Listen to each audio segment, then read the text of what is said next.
Frazier and Maestro styles, you know we got one. Right back like we left something. We don't duck smoke, we want all of it. So line them up, Trey Sharkey with the blade, you know we sizing it up. I'm quick to catch the fade, you know Styles making the cut. Cause we coming out clean every time that we showing up. It's gonna be called the Barbershop.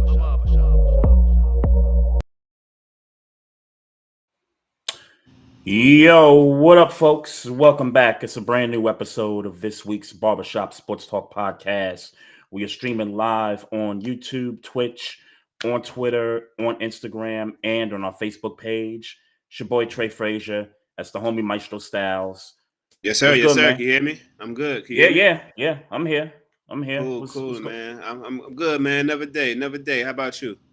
I'm good, man. Hey, so forgive me, just to start off the show, if I feel like I'm kind of, in and out, in between takes and all that, it's closeout night. It's closeout night. So I got the game on. I'm doing the show. We got a guest coming on. He's been on with us a couple years ago. Gonna talk some Grizzlies with him, and just wanted to throw that out there, man. All right. I'm gonna be back and forth with it. So yeah, man. If nothing else, man, we could get into some NFL draft recap. Well, but, before we get into the recap, man, I want to, last week I got on in the Shannon Sharp situation. I got on and I was a little harsh towards the young lady. And, you know what I'm saying? I know and I want to backtrack a little bit, and I'll tell you why. And this is kind of draft related, so we can get right into the draft after it. So I'm watching the Nightcap draft show briefly. I didn't watch the whole thing. And, Shannon Sharp, they ran that show, and he got on a Louis Vuitton jean suit, denim suit, whatever, right? Yeah. With some butters. And when I tell you that have you seen this? I haven't seen it, no. Okay, so he got on a jean jacket, and when I tell you the Bama, like you see me? Look, like that's how high the jeans were, and then the boot was right here. And when I saw that, I was convinced that Shannon Sharp might have did that shit. Shannon Sharp might have did that shit. Based off the attire. I'm gonna tell you about these types of. I am certain he's a bam ass nigga. Ain't no other way to slice it. And we've been kind of thinking that. I've been kind of thinking that for years. But you let a black man live. He doing his thing. He coming. He got money. And you don't want to seem like a hater. But when you break it down to just the difference between a fly nigga and a Bama nigga, and I don't mean like immoral or nothing like that. I'm just talking about a fly nigga and a Bama nigga. Yeah. And this nigga's a Bama, dog. Like you could. It appears. This is just speculation. I don't know. Don't take none of this serious. It appears that he the type of nigga that wasn't getting girls until he got on. And now that he on, he out here running around crazy. Well, look, I say like I said it last week, man.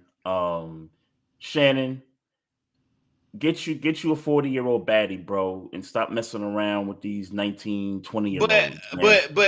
But and I'm with you. And let me be clear. I agree with you. I agree with you last week. I agree with you this week.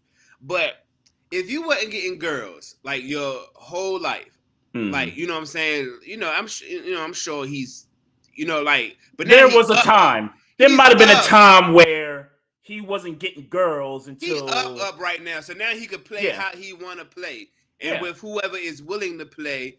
Yep. Because he can, he can fund the situation however they want to play. Which is many of them. Right. So I'm just saying that he looked crazy. It looked like, it looked like he never been into the end zone before. He an old nigga trying to play a young man's game. I don't know if it's a young man's game because look, it's young. Look, Bill Belichick ain't around here getting extorted. Like I was thinking about that in the week. Like Bill Belichick. Did you see that interview? What was No. that? Was that 60 Minutes? Uh-uh. So they interviewing Belichick about the North Carolina job and stuff. Sure. And so they asked him, "Hey, so how did you and your girl meet?" And he was about to get into it, and his girl in the background of the interview is saying, "Hey, we don't need to talk about that. That's enough for discussion." So we like, hold on. I mean, it's an innocent question. Like, how did y'all meet up? Like, I mean, it ain't got nothing to do with the North Carolina job. So I mean, truth be told, not really. But I'm sure they talked about other things other than that. I didn't see the whole clip. Yeah. The clip that I saw wasn't headlined North Carolina. It was an interview with Bill Belichick. So I took it as anything is open for discussion. So, I'm looking at it like, hold up, yeah. That question's not a bad question. I mean, yeah, you could dodge it if you want to, but she told him to dodge it. But Mo, he should be the one to dodge it. He should be the one to be like, hey, we met someplace, but we don't. Unless he found him a real one that know how to hold it down. Maybe. But see, that's my issue. See, I don't. This is what I'll say. Where my theory is right now with that whole Shannon Sharpe situation, and we'll get into the draft, I promise. Is that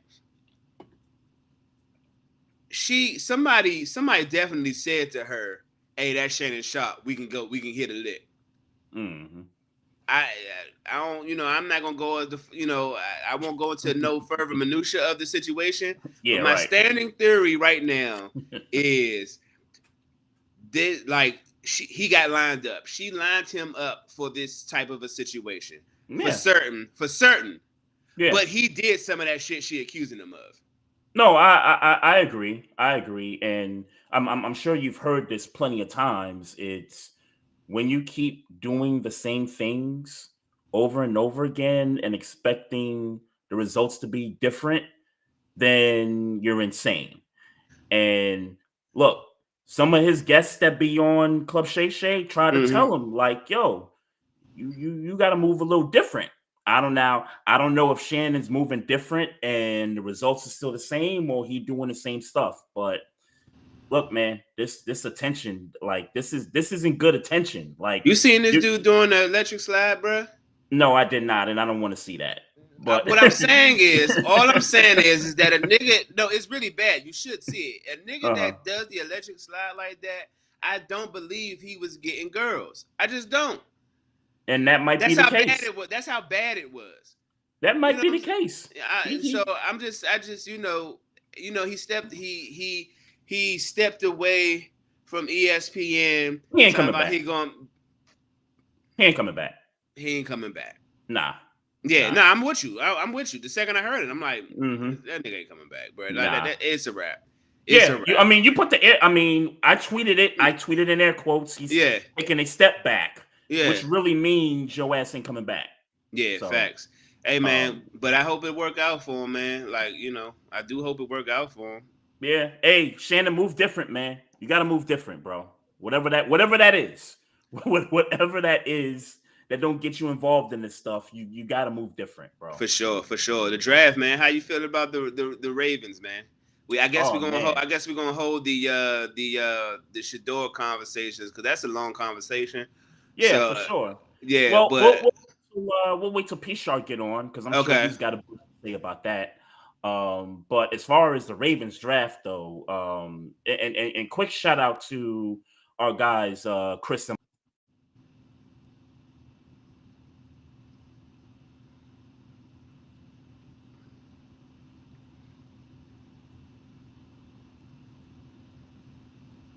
Yo. Yep.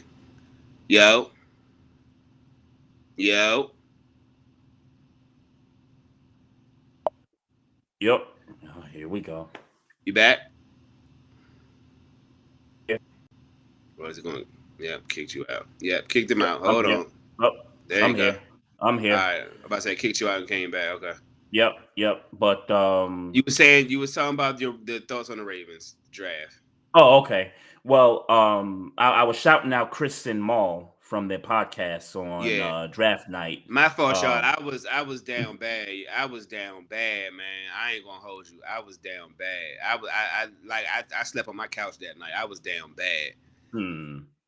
Yeah, that was dope. I didn't stay the whole time Yeah. because Knicks and Pistons was on the same night. What was that? Game 3, I think that 3. was. Mm-hmm. Yeah, I was watching Game 3, and then I kept tracking the Shedeur, pick and some of the other players, and I said, well, let me wait till when they pick for the Ravens, I'll hop on. So, um, I wanted edge rush with the first pick.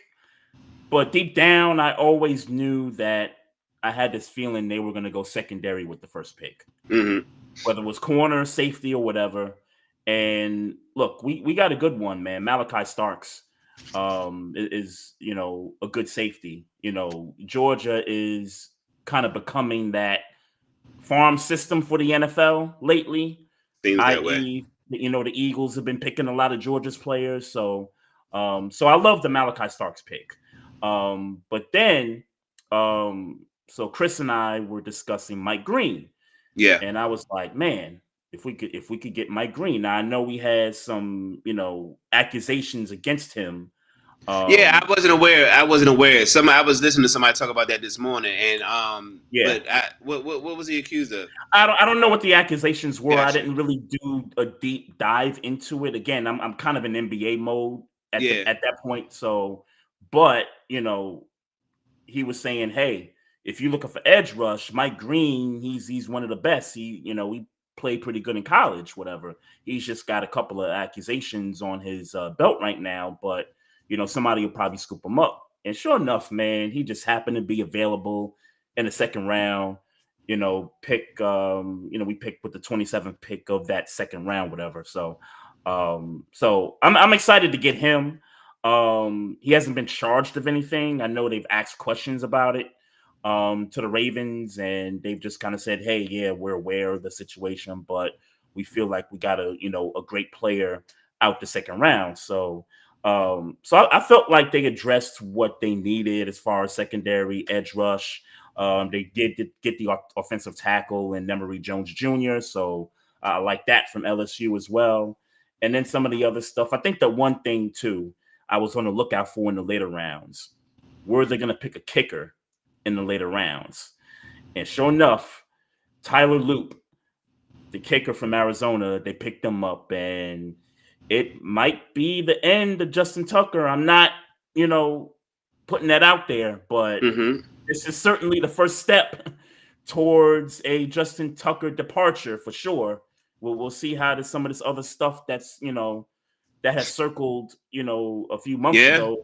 We'll see what happens with that. Yeah, because they definitely said that this dude was the best kicker in the draft. Like this people are saying that this is Justin Tucker's replacement. I don't know if I'm going to, I don't know. Yeah. I've heard that same thing. Yeah, I don't know if I'm gonna stand on that yet. Like, I guess we're gonna need to, see a little what's happening with Justin Tucker and his off the field situations. Mm-hmm. But that's what people are saying. Every person that I've seen on TV talking about that draft pick are alluding to that being Justin Tucker's replacement. They're not talking about competition. They're not talking about the kicker that kicks in the preseason just to have somebody to kick. Yeah. They're talking about this is possibly a replacement. So we'll see. But the Steelers, man. I'm cool with the draft. First things first, they did what I asked of them. They must have heard you talking last week or something. Man, I mean, I don't know. And I've been saying it, and like I said, I've been saying it. Anybody who asked me, I'm like, nah, we don't need a quarterback in the first round, bro. I don't believe in this draft class. I'm shout out to Cam Ward and Shedeur Sanders and all the everybody else involved. Yeah. But I didn't feel like that our franchise quarterback was in this draft. I just didn't. So quickly before you move forward, Sure. and look, I get it. We're not college football watchers consistently anyway. Yeah. We watch highlights, clips, and things like that. So Shedeur, I'm just asking specifically about Yep. Shedeur. Yep. The thing that you don't like about Shedeur is what? And let's be clear. Accurate, leader, confidence, not super mobile. Not super mobile, and I agree with you there. I call a spade a spade. I don't want the Deion Sanders show in Pittsburgh. I got an opinion about that. I was trying to hold off until we got to the Shedeur part, but as far as Deion's concerned, he signed an extension with Colorado, right? But that don't got nothing to do with it. That don't mean he's not going to be involved. Like I don't know if this is true, but he tweeted something like, I guess after the first night, that talking about something to the effect of, like, he just calling shit out. It's no I don't think it's a coincidence that he got drafted by the Browns after Deion tweeted about, he's not going to go play for the Browns. You know what I'm saying? He tweeted that? I didn't see that. This was months ago. Oh, but I thought he said, I thought they were saying there's two particular teams that he wouldn't want his son to play for. I didn't know he called the teams out. I believe he specifically said something about, he specifically said Cleveland. And I'm not sure. Okay. I'm sure he added other teams, but he was talking about teams, bad culture teams, if I'm understanding the conversation correctly. Now, I would have guessed Cleveland. Like, for sure. You come out and say that, I would have guessed Cleveland, but at the time, I didn't hear them call a specific team out. So you're saying he called out the Browns. Cleveland, yes. And so it's interesting, Interesting. We'll stick to Pittsburgh for right now. We can, if that comes back up, we'll. No, go ahead. Go ahead with But Derek Harmon, and also condolences to Derek Harmon, because moments, I won't say moments, but shortly after he got drafted, his mother passed away. Yeah. So that was crazy. But Derek Harmon, Oregon defensive tackle, exactly what I wanted to do. Shout out to Yaya Black, who got drafted defensive tackle in the 5th round. Love that. We didn't draft in the 2nd. We went and got probably one of the better running backs in the draft from Iowa. So love that. I did get a quarterback. We got Will Howard. Like, here's the thing, and here's the thing. I was fine, and I'm sure you saw me tweeting. I'm fine. I would have been fine with getting Shedeur Sanders in the 3rd round or the 4th round. Like, at this point, we talking about a value game. Yep. So I was by the 3rd round, I'm like, yo, hey, we could go get him now. I mean, I was still on the Jalen Monroe train, but once I saw Jalen Monroe go to Seattle, I think it was, I was like, all right, hey, go get him. But we got the running back instead. I'm cool with that running back, because especially after I did a little digging on him, like, I'm cool with that. But then the fourth round comes, and I think we drafted the guy. Y'all got an edge rusher, from Ohio State, Jack Sawyer, Jack Sawyer. So we get him, and I'm like, maybe I would like to go defensive back then, or even at that time, go get Shedeur. Look, man, I'll say this: in a draft that I didn't feel like we had. Y'all didn't have a lot of picks either. No, not at all. We had 7 picks or something like that? 6 or 7, yeah. And we traded back. We traded back to get Yaya, I think. But to still get a quarterback, just because it is a need. Look, right? It's a need. You know what I'm saying? I'm cool. Like, we did what we needed to do. We attacked. Even at the end, we ended up getting a cornerback who they're saying is more like a nickel guy, and but he's gonna, like, he got some special teams capabilities. like we attacked it based on our needs and got essentially most of our needs. Like we focused on what we needed to focus on, stopping the run. I don't care who throw the ball. If we get gashed the way we did in December, that's going to be that's a problem. That's a problem. Right. We don't want to have that problem again. So we addressed what we needed to address. I'm thankful for Omar Khan for doing what we need. Don't fall into the hype of, Shedeur saying, I get it. But we ain't got to go that route. Let's do what we need to do as a team. And I guess the last thing, my last remarks for the draft, I guess, is it seems, a lot of people are saying based on how we drafted Will Howard, we're definitely looking at, Aaron Rodgers coming back, coming to the team. Us signing Aaron Rodgers, like they feel like the Steelers know something or have some type of conversation with Aaron Rodgers, like, look, come back when you're ready, but they feel confident that we're going to sign Aaron Rodgers. I'm not an advocate of that, but if that's what we're going to do, I would. What are you an advocate of in terms of the quarterback spot? At this stage of the game, roll out Mason Rudolph or Howard, but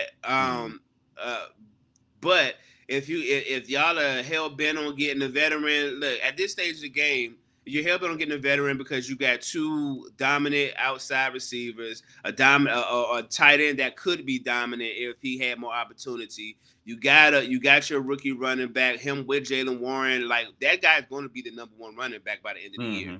You ain't got to worry about that. That's going to be the number one back. Like I'm sure he'll still be splitting carries, but we have replaced the role of Najee Harris. I would imagine Jalen will get the start early, and then it'll shift over. I don't even know if that's true. I don't know. I don't know if that's true.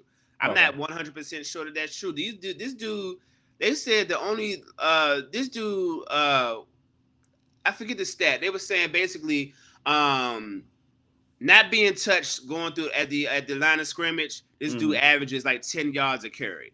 Being touched behind the line, this dude still averages 1.9 yards a carry. The only person who's done better than that last year is Genty. Yeah. So I'm not clear as to why he, fell so low. What the conversation on him was, but statistically, they're saying is Genty. A lot of people are saying it's Genty, and then it's him. Right. So and I if I don't remember for a fact, but I'm sure there were other running backs drafted after Genty and before the guy. I'm about to say, I felt like there was because the Chargers drafted a running back, which was kind of surprising North Carolina. Which was kind of surprising given who they got in free agency. Not really though, because Najee Harris is a bell cow, and I think he's going to be good in with the Chargers in Los Angeles, but behind him. Gus and JK, God bless them, but they older and injured. I thought they cut one of them, but they cut one of them. I think they might have cut both of them by this stage. I feel like, but I don't know that for a fact. But this dude is a young boy who's a home run hitter, and we know Najee Harris ain't a home run hitter or hasn't. He hasn't shown that. Yeah. So he more of a bruiser. Yeah. Yeah. So I get it. I totally get why they drafted him. Yeah. I know Commanders fans was mad because Commanders. I was talking to Commanders fans before the draft, and they was heavy on that running back from North Carolina. I think it is. Oh yeah. Wow. I was talking to Commanders fans, and they was like, "No, get him." Wow. So my thing with Dion, the thing is for me, he signed a deal, and yes, you're right. It doesn't mean that he's not going to be involved from a mouthpiece standpoint. Anytime Dion speaks, it's always going to get attention. It's always going to draw people in, that kind of a thing. To me, if you were a team and you worrying about the quarterback's parent getting involved, either your coaching staff ain't strong enough, your PR people ain't strong enough, or y'all just not tough enough to deal with the criticisms of a Hall of Fame player from a distance. Because look, Dion gonna be focused on Colorado. You know what I'm saying? Man, He gonna be focused on Colorado, bro. Like, here's why I watch his son. Yes, I get it. Here's why I disagree with you. One, the media is going to fish Deion for comments. Let's be clear about that. Sure. That's one thing. Sure. 2, it don't take Deion no whole bunch of effort or care or concern or anything to make a statement about Shedeur or the offensive line or it don't. They could be playing Oregon, and then the first question will be, "Hey, so you gonna check out Shedeur tomorrow?" Like, yeah, I get it. Or why isn't Arthur Smith making this why isn't Arthur Smith making this easier for Shedeur Sanders? You know what I'm saying? Yeah. Those types of things. It's not about being. It's not about being able to handle it. Look, we know that Pittsburgh is one of the more well-run organizations, and we've had our fair share of drama. Yeah. You know what I'm saying? So it ain't about not being able to handle it, but if you don't need that headache, like does the talent outweigh the risk? You know what I'm saying? Like if he coming in and he balling, day one balling, then it's a little easier to be able to deal with the criticisms or deal with the media, not the criticism, I'm sorry, deal with the media outpouring, because it's all positive. Yeah. But it's natural to believe that Shedeur, any rookie quarterback for that matter, is going to have some type of struggle, some type of a head. Like they fishing for headlines. Sure. So I mean, like hell, we know we going. I'm sure we're gonna get into it. But the Ulbricht's son, who did the prank phone call, that's the type of goofy shit that comes along with the Sanders family name, and that's not of no fault to Shedeur Sanders per se. It's just what comes with the territory when you Deion's son. That's some corny shit. And Pittsburgh, I can speak for me, because I'm not saying this is what Pittsburgh is saying. I'm saying this is what Maestro is saying. Right. I don't necessarily care to have that in our locker room. We got enough shit going on. You know what I'm saying? I don't think it's not that I think Pittsburgh of all the teams in the NFL. I'm confident that Pittsburgh could handle it. Right. There's some teams that can handle it. There are some that could, and there's some that wouldn't even know how to deal with the situation. So we got too many questions on our football wide right now to be worrying about media, and if Deion decides he want to be honest, and he decides to be honest, and now we got to go listen. They're gonna go ask Mason Rudolph how you feel about what they said about Shedeur, whether positive or negative. Yeah, right. You know what I'm saying? Like George Pickens, he got shit to work on. So don't ask George Pickens about some shit about Shedeur Sanders. You might get an honest answer that's going to cause more tension or unnecessary tension in the locker room. Sure, we are equipped to handle it, I feel like, but why even, like, it's just, for me, it just ain't worth it. Okay. Look, man, I've been so hell-bent. I've been arguing with people on Twitter over the weekend. And by the way, not to cut you off, but the Mike Tomlin and everybody in Pittsburgh side said the interview went good with Shedeur Sanders. So it's not like we out here spreading vitriol, Tom. You know, like I guess the Giant interview didn't go bad, and some other unnamed team said that they didn't enjoy the meeting with him. But you know what I'm saying, like. What you want me to say? Like it's the Giants. But there were unnamed people though. No, I get it. Yeah. But when you call the Giants out, we know the Giants got issues, internally. Right, and we know that, and we know they don't draft black no way. So yeah, right. I mean, was it a surprise that they traded back into the first round to get Jackson Dart? Par for the course, man. Like. Keep trying to tell y'all, man. They don't draft black quarterbacks. They don't draft black quarterbacks. That's a fact. Keep telling dudes. Did you get that, bro? Yeah, I got him. Okay. I just make sure you got him because I didn't get to it.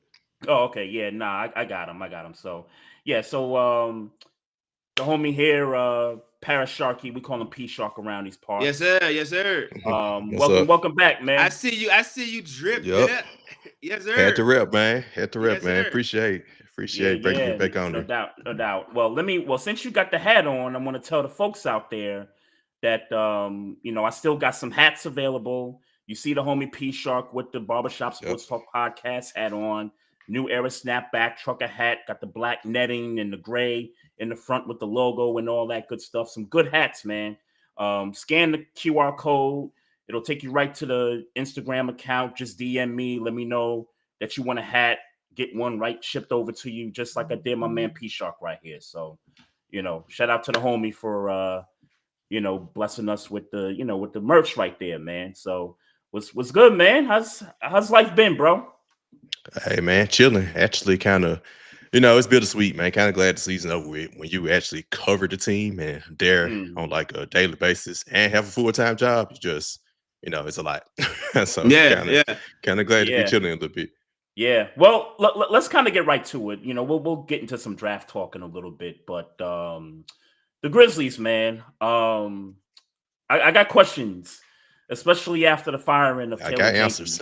answers. What the hell happened, man? With 7 games left or something like that in the season? They let him go, and what's the backstory here? We still really don't know ourselves about the backstory. I'll tell you this though: the interim coach, Tomas Isolo. So last summer, put it this way, Taylor Jenkins was getting fired this season. I believe the season still would have went the way. I believe nothing. If he still was coach, everything still would have happened the way it happened, right? Yeah. He was going to get fired after the season, as long as they lost in the first round, didn't advance. Last summer, the GM Zach Kleiman, he pretty much revamped Taylor Jenkins' whole staff. He probably kept maybe 2 of his assistants. The 2 assistants that got fired with him, that was the 2 assistants, right? So he pretty much revamped the whole staff. The interim coach now, he actually flew to Paris. I think he was coaching Paris basketball. So the current interim coach, he had like the highest scoring offense the highest rated offense in basketball history, right? Over there in Paris basketball, won a championship. He went out there personally to recruit him to become an assistant. From One Outriders, he wrote about it after Taylor Jenkins got fired. Apparently, this guy, he said Washington Wizards offered him the head coaching job. I don't know how true it is, but he wrote an article saying the Washington Wizards essentially offered this guy a head coaching job, and he decided to come to the Grizzlies to be an assistant, which kind of lets you know everything you need to know about Taylor Jenkins and the season that was coming up for him. So throughout the season, the fan base, I don't know where y'all don't see the fan base. All of us, me personally, I've been out with Taylor Jenkins. If we want to win a championship, he's the type of coach to me, a Brett Brown, JB Bickerstaff. You're good for a young team, can get them in the playoffs. Right. But if they want to take the next gear, they need another coach, right? I've always felt that way, especially after we lost the Lakers series 2 years ago. So in my opinion, if they had fired him after that series, that would have been fine with me. I understood why he got another shot to try and prove wrong. But ultimately, he didn't. Throughout the season, you could tell some stuff was happening after the assistant coach stuff because his rotations have always kind of been off, in-game adjustments. He's the ultimate. He doesn't adjust in-game. He adjusts after the game. So in the series, we were far behind the series because you decided not to adjust in-game. Then you make the adjustment for the next game, right? And he kept doing stuff like that. And, the general manager drafted Zach Edey with the 9th pick. And he kind of barely played him. Like he started him, but he kind of, I could understand the hesitation because Zach Edey, he needs some work. Like I don't like the dude's hands. Like when he's catching the ball. And, trust me. He needs some work. It was, but it was like he wasn't using him in the right position. It's like I don't know. It was like you wasn't being patient with him, and it was like he wasn't using the right position because Zach Edey played the best he did after the coach firing, and it's right. All you gotta do is just play him and put him in position to rebound and stuff. We can work all the stuff with the hands, all that. He a rookie. We know going forward in the offseason what he need to work on, all that. Yep. But it was just like it was those things he did, those little nitpick things. And the offense, we thought the current interim coach brought this offense over. And we learned Taylor Jenkins' assistants, the one that got fired with him, had this offense where we didn't set pick and rolls and when had Ja Morant sit in the corner. Right, and not run the offense through your best players. Like whoever gets the ball, bring it up. He was trying to make everybody become a ball handler. And I love this Van Duff, but he got better at ball handling, but he's not a good ball handler. So Taylor Jenkins did like crazy stuff, right? But it was still, after all this saying, it was still crazy for him to get fired with 9 games left. Yeah, at that point, you might as well. Yeah, It might have been similar to what Denver did. They with did firing Malone with 4 games left. Yeah. Because the talk is if you keep them and they go deep in the playoffs, they can't justify firing. It. So is this a similar situation with Taylor Jenkins? So. I'm thinking if he happened to he happened to bring coach and they happened to got to the second round, then it would have been like, dang, I already know I want to fire him. Which, in my opinion, if you went through all the assistant coach stuff last year, you should have just fired him last year. You just fired him last year. Right, last year. Because if it was gonna be bad, because we had all them injuries last year, so I understand the PR. But you fired him with 9 games left, so either way, it's gonna be a bad look, regardless when you fire him. Either way, right. Yeah, right. I agree. Let me be clear. What's the interim? I'm glad he didn't take the Wizards job as a Wizards fan, because I'm listening to this dude in his post game, and I don't like his demeanor. I don't like his. I don't like nothing of it. You know, it's crazy. We actually we like him because Taylor Jenkins post game was just he talking circles. Like he's an ultimate word salad person. So we just like, man, we just glad to hear somebody actually talk about basketball in the post game. Yeah. I was looking at him last week. Like I was like, I don't know.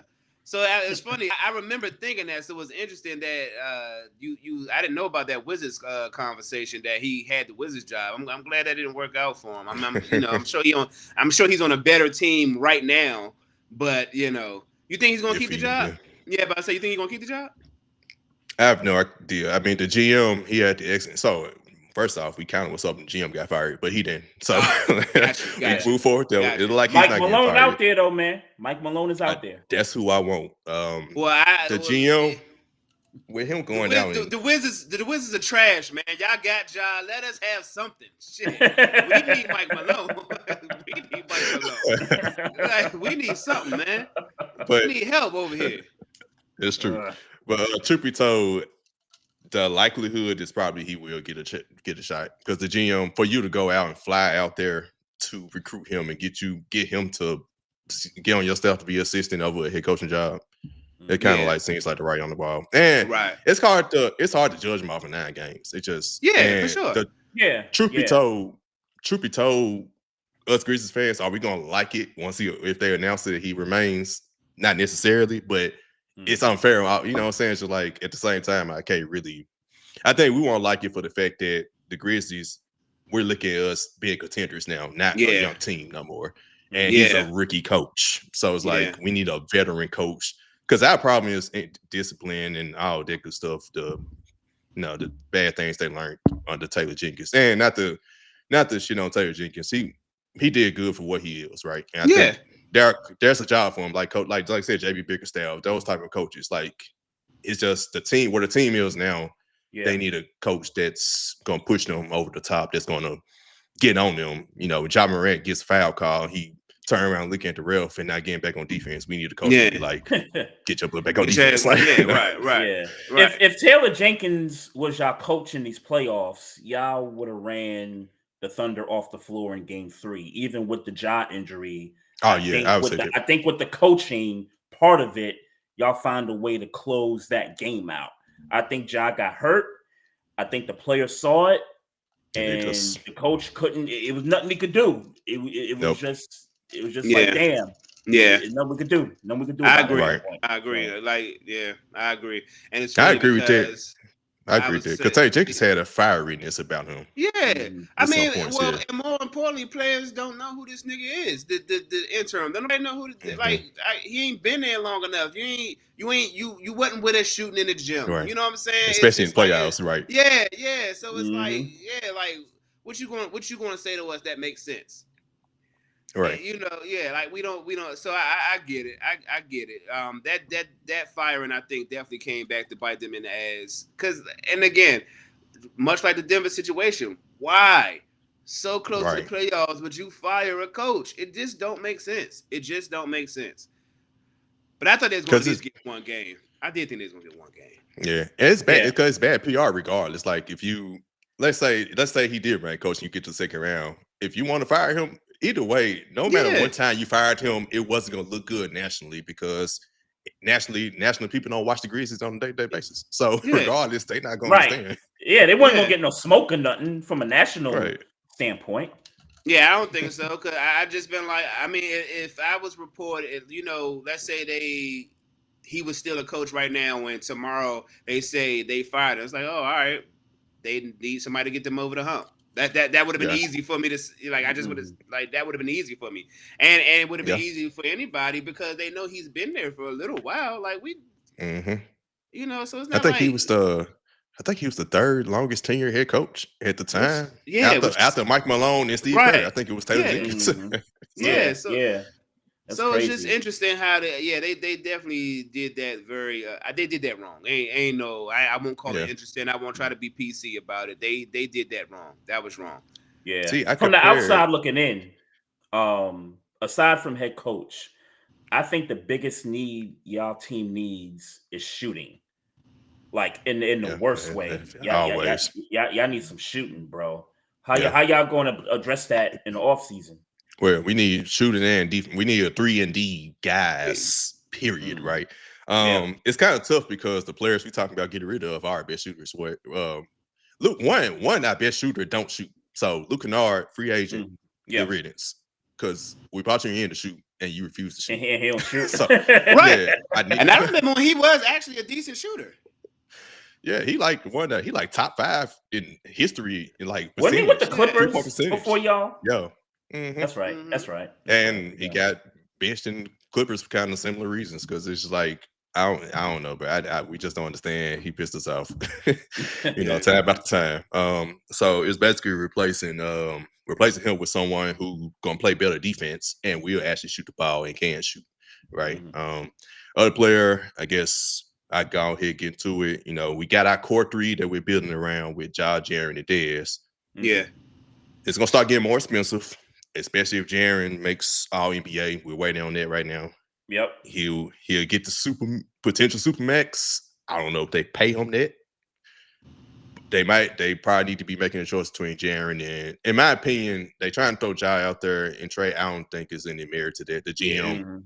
It's different from Dallas, right? The Luka thing got everybody thinking, oh, anybody can, but Nico, that GM has come out and said some crazy stuff since the trade, right? Our GM has come out and specifically said, I'm not trading Ja, right? So Desmond Bane is the highest paid player on the team currently. He's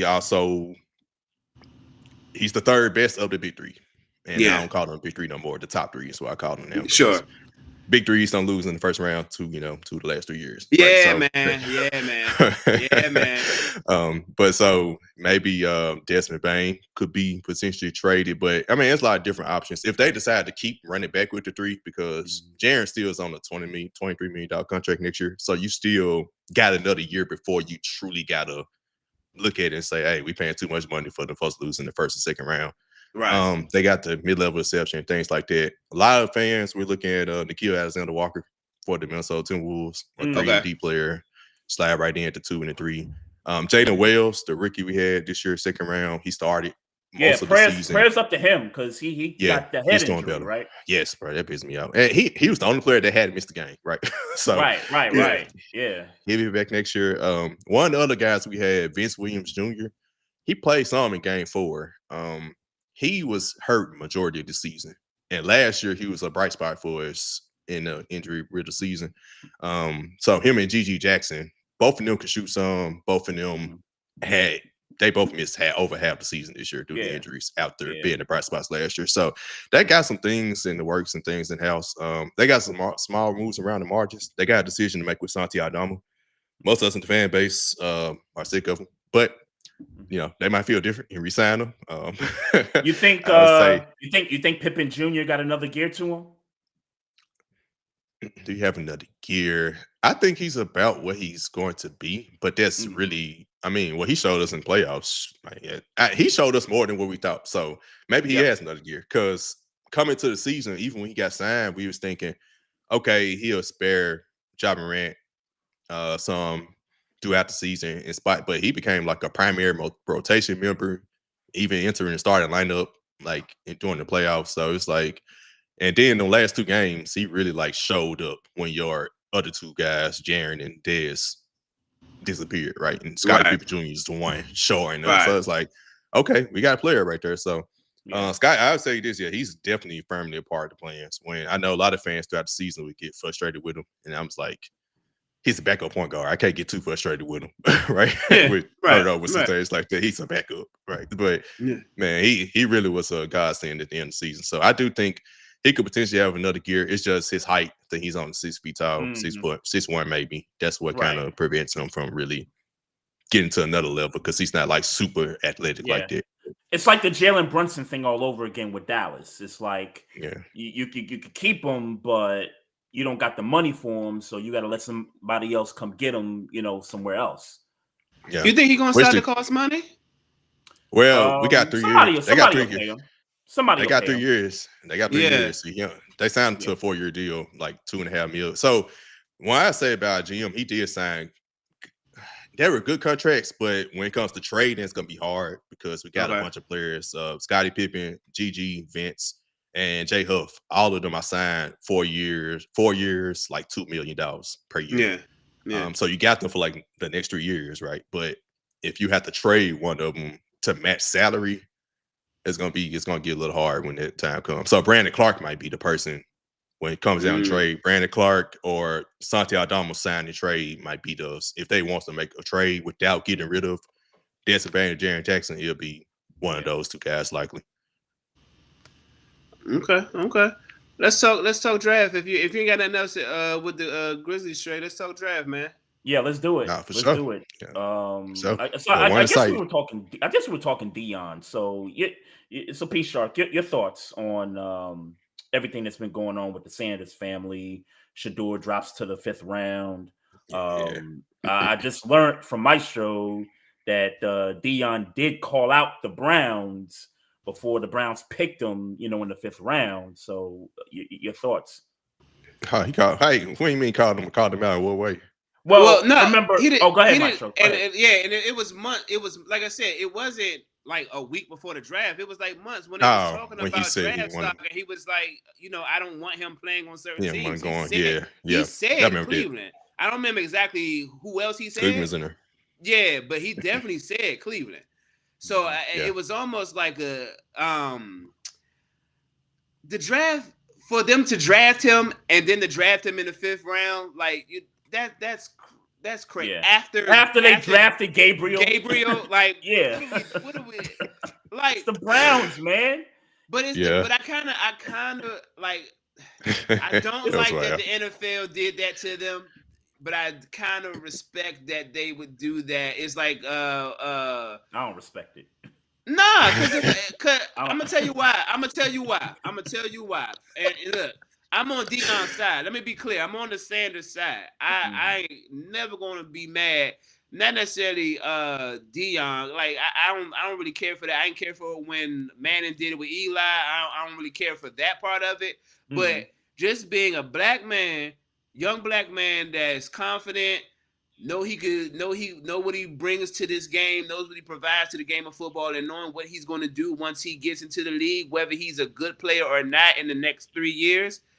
I could drag my nuts a little bit. I can go on the post conferences and talk my talk because I know who I am and I know what I do.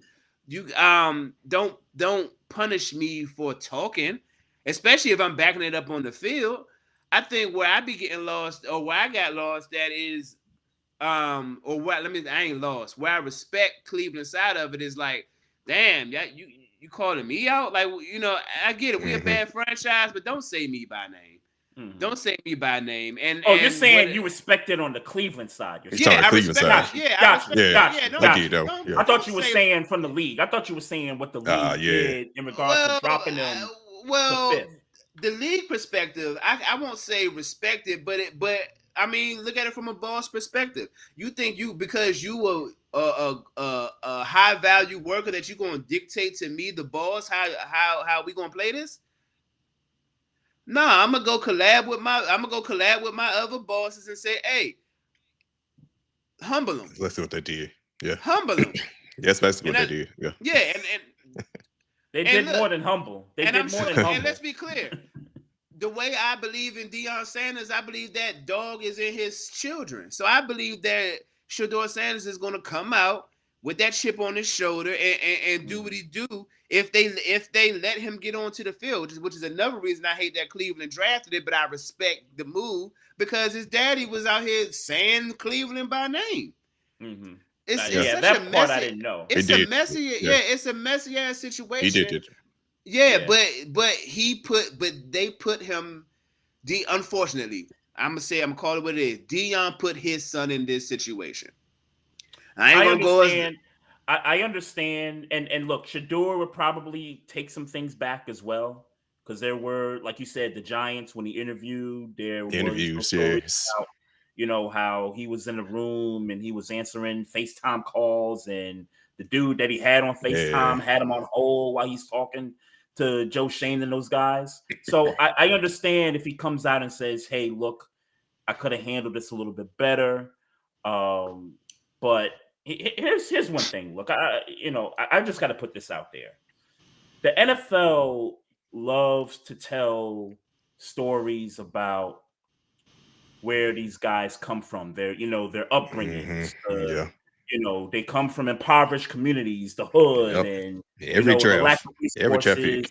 Every draft, there's always those stories, right? Well, Shedeur didn't grow up that way. Shedeur had the resources, he had the means. His dad is a Hall of Fame player in the NFL, and I think the league knows that Shedeur doesn't necessarily need the NFL.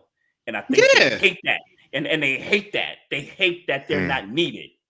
I ain't thinking about that. I like that one. Yeah, I'm with you. I'm with you there. Yeah, I'm definitely with you there. But but the problem is that he wants to play. So but the problem is he does want to play. So now you want to play. And I get it. Like he not gonna kiss ass. Like I get that they don't like the idea that he's not gonna kiss their ass, but they are gonna But they're also gonna like, look, you ain't got to kiss my ass, but we're gonna drag you through this ringer. So if you really wanted them, you're gonna have to show out. And this going to the Cleveland Browns is a terrible start. It's a terrible start. They got 5 quarterbacks. He started. He probably started. Well, he understands. He's the first fifth-round quarterback that I know that's coming into the situation that he can start. Legitimately, he's got a chance to start. Look, Joe is 40. He's better than everybody else on the roster. I can't say he's better. I can't say he's better than everybody on the roster. He's better than every quarterback on the roster, Trey. He's better He hasn't played a snap in the NFL yet. Hear me and hear me good. He's better than everybody. Don't do that. Don't do that. Better than Joe Flacco. We always have the. Well, look, I'm not saying Joe's the better quarterback. That's not what I'm saying. I'm saying Joe is old. Deshaun Watson's hurt. Kenny Pickett at this point. Trash. Kenny Pickett is trash. And we don't know about this Gabriel kid. So Shedeur has a legit chance to start for this team. Look, unless the NFL trying to spank him, no homo. And all signs would indicate so far in this conversation that they trying to humble this dude. There's no reason, like I'm watching the draft and they still talking. I'm listening to people saying Joe Flacco is a game 1 starter already. So while you know what I'm saying? Like, I'm sorry. I get it. Joe Flacco, 800 years in the league. He cooked a little bit. He's had moments in every season where he's cooked up or whatever. Had a couple of games, and But let's be clear, man. He should be the best backup in the league. He should not be a starter in this league. He's too old. What are we talking about? This new game, if you want to have a winning franchise, Joe Flacco is not your starting quarterback. And if you got him starting games for any reason outside of injury, your team ain't a Super Bowl caliber team. We're not even talking about y'all. We're not talking about y'all if y'all got Joe Flacco at quarterback. So, off rip, he is the best quarterback. If anybody to take the Cleveland Browns serious right now, I don't care what happens in training camp outside of injury, Shedeur Sanders is the number 1 quarterback. And we know Deshaun Watson ain't finna be there. He ain't finna be there. Well, because I'm trying to wonder. So you can only carry 3 quarterbacks on your roster, right? Yeah. So no more than 3. Yeah. So I'm assuming what they're gonna put Deshaun on IR just to. So here's my prediction. Here's my prediction. They'll keep Joe because of what he did for them a couple years ago. Yeah. They're gonna cut Kenny Pickett, I think. Absolutely. So I'm thinking they're gonna keep Shedeur, Deshaun, and I don't know how they're gonna, get rid of that contract. I know they restructured it and all that, but I'm just not sure about it. And plus, he's rehabbing from the injury. Yeah. And I think they're gonna find a way to flip Gabriel to another team for some assets. That's how I think it's gonna shape out. A 4th rounder? What you gonna get? A 7th rounder? Don't nobody believe in Gabriel? I mean, I'm not saying you're wrong. I'm not saying you're wrong, by the way. I'm not saying you're wrong. Yeah. No, I got you. Yeah. I got you. Yeah, but it's like, why did you even waste the draft pick? What did you waste the draft pick? It's the Browns, bro. Yeah, look, Maestro. We're blessed. Hold on. Let me stop you for 2 seconds, because I gotta. I think the NFL told the Browns to pick Gabriel first. I agree, bro. That draft room, don't folks did not look excited at all. They was looking like they were looking crazy. I think they was like, I think to humble Shedeur even more. Anybody who ever watched a lick of college football that seen Gabriel play a game and Shedeur Sanders play a game, what are we talking about? There's no reason. Yeah. What are we talking about? Tyler Show, bro.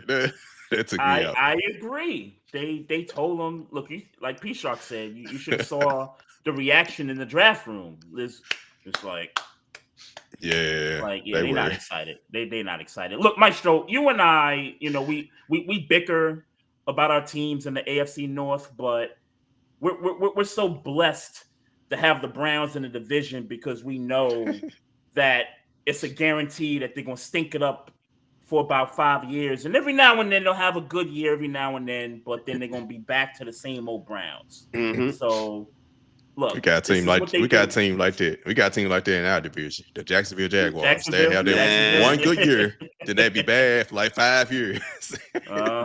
Every time. Yo, it's funny you bring them up. So I'm on my way home from work the other day, and I'm listening to the radio, and it's a clip of this dude saying that them drafting Travis Hunter, them moving up to get Travis Hunter, means that Travis Hunter is now the face of the franchise, and it's no longer Trevor Lawrence. I agree. I had to sit there and think about that for a minute. And was like, damn. I agree. Yeah, they traded a lot. They traded a future first next year. Their first year. A second. They traded a lot. Cleveland did get away on that one. One thing they did right.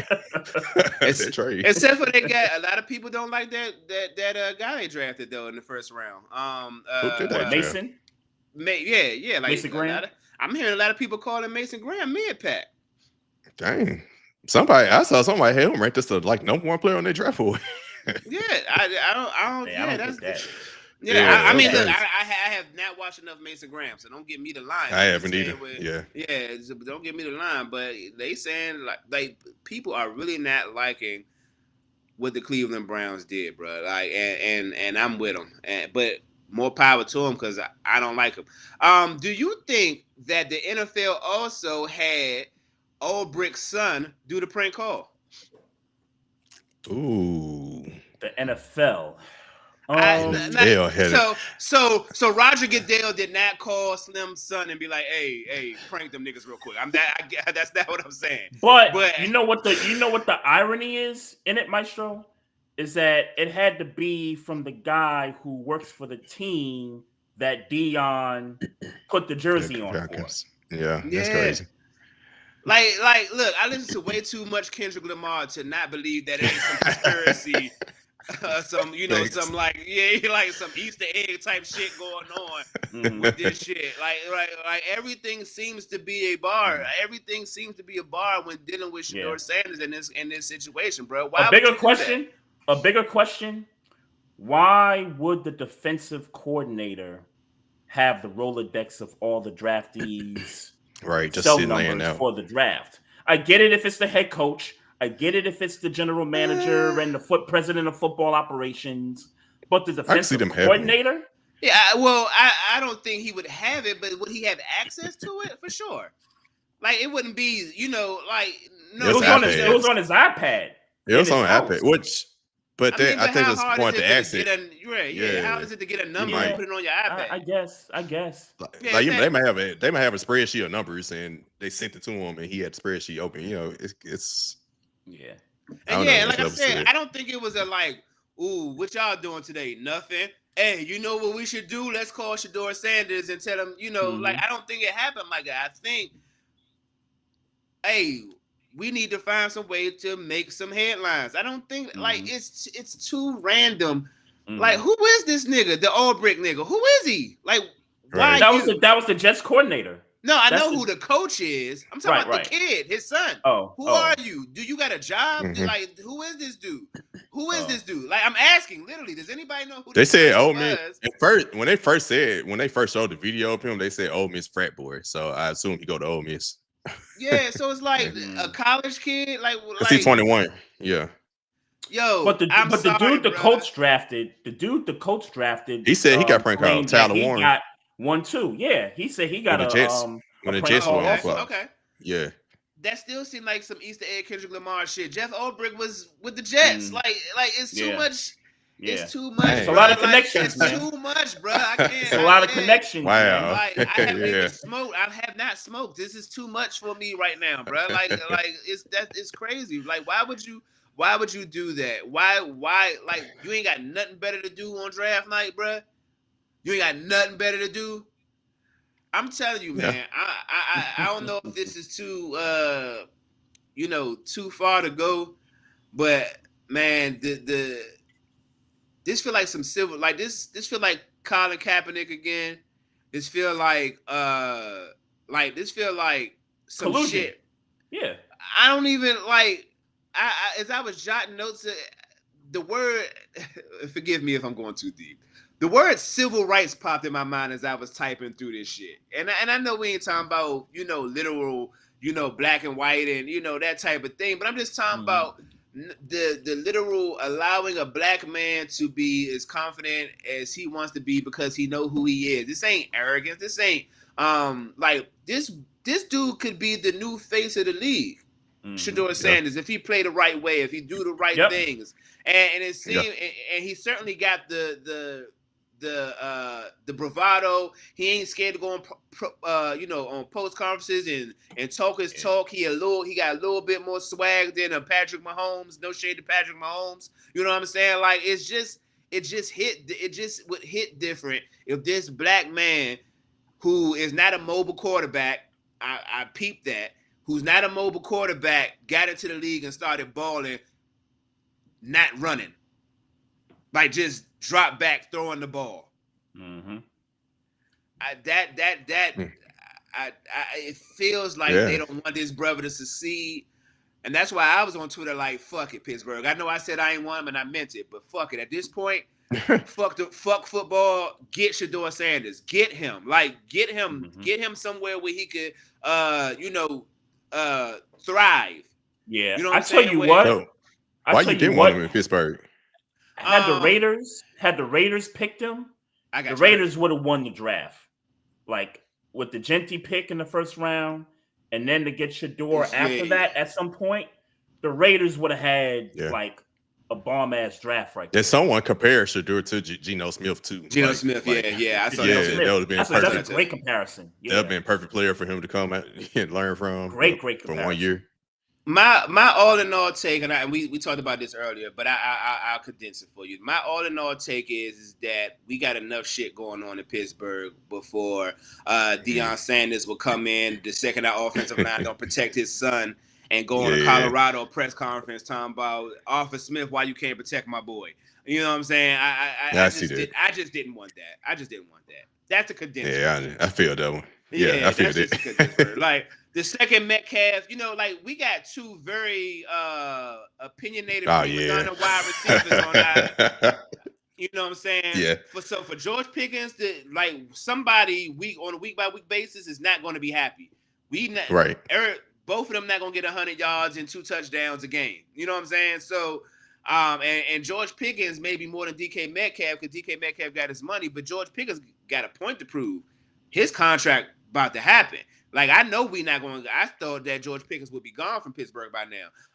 But we definitely not gonna be able to pay him next year. You know what I'm saying? Yeah. We gave DK Metcalf 30 mil. We're not gonna be able to get him 25. Yeah. You know what I'm saying? So he gonna be on any quarterback who he feel like playing with him this season. George Pickens on their ass. I know this. You know what I'm saying? So then let's say they decide, okay, well let's get you the ball a little bit. Now DK Metcalf gonna start to feel some way because he ain't quiet about it, and he still want to you know the thing about wide receivers. That's how they contribute. They gotta get fed. So.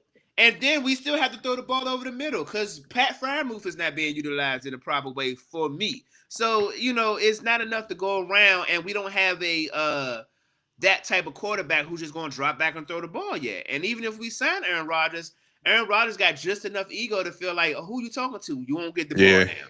You know what I'm saying? So it's it's going to be a crazy situation. The best thing I heard is that we signed Robert Woods, not because I think he's going to be a good number 2 receiver, but he's not going to be a better number 2 than George Pickens. Locker room though. Locker room. And if for some reason, God forbid, we got to sit George Pickens down because he out here bugging. He know how to play a number 2 role. He won't be as productive as George Pickens, but he knows how to play the role. So, fingers crossed. I hope everybody's fed and everybody's happy so we can get out the first round of the playoffs. But, no quarterback that we're going to get on our roster right now excites me out of getting out of the wild card round. Not even Aaron Rodgers. Yeah. You still got to deal with my homeboy. You still got to deal with Lamar and Burrow, for that matter. Well, I still got to deal with all that. I want to get a franchise quarterback that I feel can compete. And and specifically not to shit on Shedeur Sanders too crazy, but everybody like to pass rush in the North, and he's not a mobile quarterback. He ain't mobile. Yeah, I get it. That's true. I get it. That's right. That's real. I get it. So if Archman is available, would you take him next year? I need to know that my offensive line is going to be fine, and that's another thing I got with Shedeur Sanders. We're young right now, offensive line, and I'm glad that we're young because we can build. Yep. But to put a quarterback who not going to run when it's time to run, I need you to get out and run. That's why I was so mad that Justin Fields left. You know what I'm saying? Because we can coach you to let the ball go. But I know when it's time for you to get up out of there and run, you're going to run and you're going to get 10 yards. You know what I'm saying? So that's, the worst thing we did is let that boy go to the Jets. I didn't like it. Mm-hmm. Yeah, so I got two of my guys in LPR, Skylar and Trevor. They're Steelers fans as well. And then same, they wanted Justin Fields. And Skylar liked the draft. I ain't talked to Trevor yet, but he liked the draft because y'all run defense wasn't good, and y'all got like defense tackles, linebacker. Y'all got people to hip. Yep. You clipped me up. I'm clipped up saying that same exact thing last week. I did not want a quarterback. We got gashed all year. It's more specifically in December, and that pissed me off last year. I was in November, like, man, we ain't doing nothing. Yeah. Derrick Henry in that division. Yeah. Derrick Henry, Saquon Barkley. I don't know if it was Kareem Hunt or Pacheco who was scorching us on Christmas. It was just too, bruh. Nah, bruh. And then you got to deal with Ashton Genty now. That can't happen, man. That can't happen. We can't get gashed like that no more, man. We can't. It can't happen. So P Shark, man. Titans draft. Your thoughts? Obviously, number 1 pick Cam Ward, and you get an edge rusher in the second round. How you feeling about the whole draft overall? Loved it, man. I took after the try steal last season, watching Will Levis. I already knew who I wanted coming to the draft.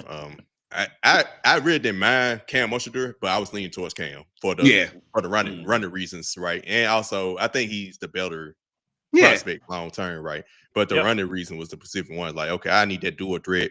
Jaden Daniels, Well, I just saw from him last year. I need that type of quarterback, right? And I was sold on him. And of course, our fan base, you know, they were split, specifically, you know, white versus black. People. Of course. I can always say that. Of course, you know, all right, trade back all day. I was like, yeah, and I ain't finna watch Real Davis again. Y'all trade back, y'all want to. I'm probably looking for a new team. I ain't lying. Like, I don't know. I ain't watching Real Davis again. I'm telling you, I wasn't. So I thought Malik Willis got a raw deal, but at the same time, I'm glad he's in Green Bay with better coaching. I don't think the Titans had the coaching to level with the play of Malik Willis. I would say he had some learning to do.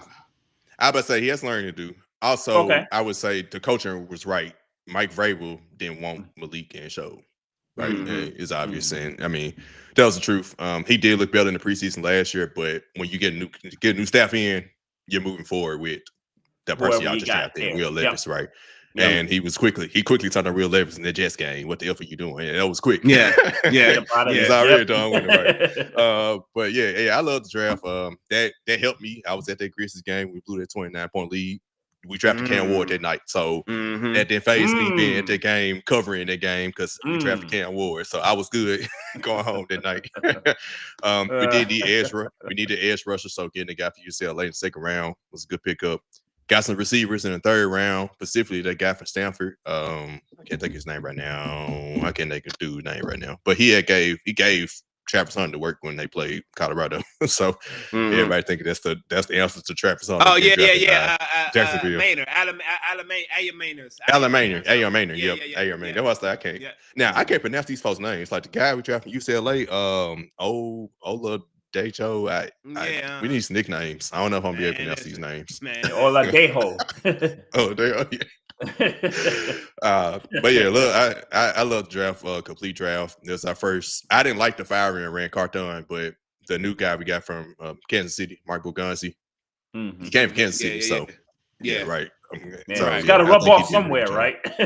Right. I hope so. And we did somewhat try to shore up the line. Now I haven't heard good reviews. I'm pretty Maestro tell me Dan Moore isn't good, so. Nah, actually, now I like Dan Moore. Like he ain't a top 10, but he's a solid offensive lineman. I just knew that I knew last year he was going to be gone because we were not paying him. We were trying to get younger. We had just let Okafor go to the Patriots for something like $76 million.